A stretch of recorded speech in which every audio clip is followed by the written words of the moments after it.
कपोसी के गाना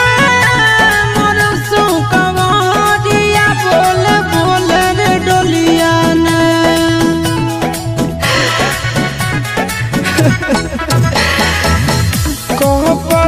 कपोसी के गाना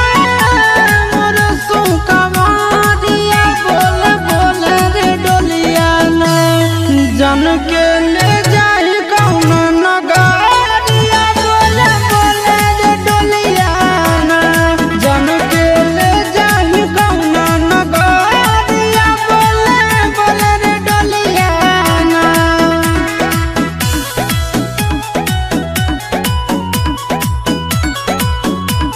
Music by Tinku Tufan.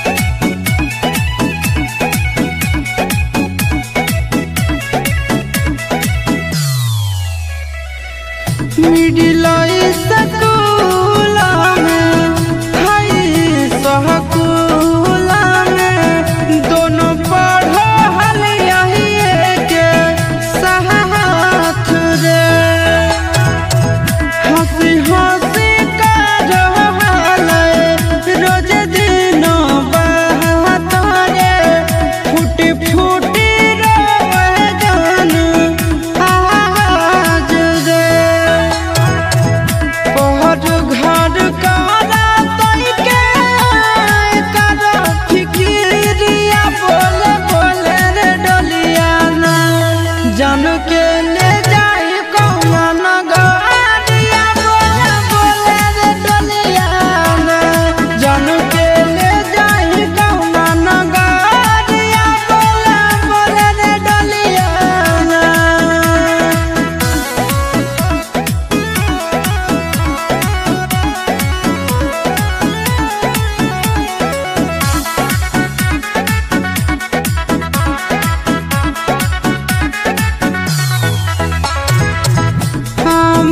के बागिया हुइया के बागिया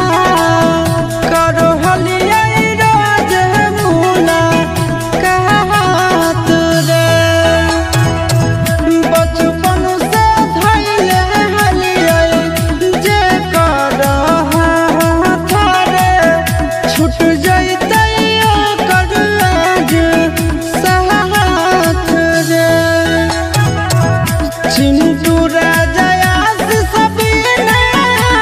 खैतै जहरिया बोल बोल रे डोलिया ना जन के ले